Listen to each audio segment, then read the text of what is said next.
Yay, we're on the last problem. This says Jerry has 4 marbles in his pocket.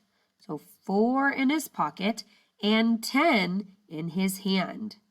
Explain how it is that Jerry and Eva have the same number of marbles. Use words. So words, math drawings, and numbers.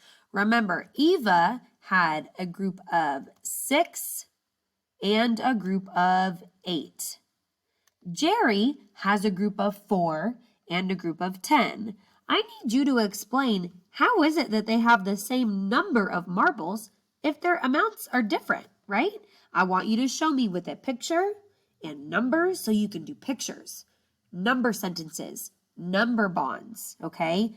Explain how it is that Jerry and Eva have the same amount of marbles. Great job today.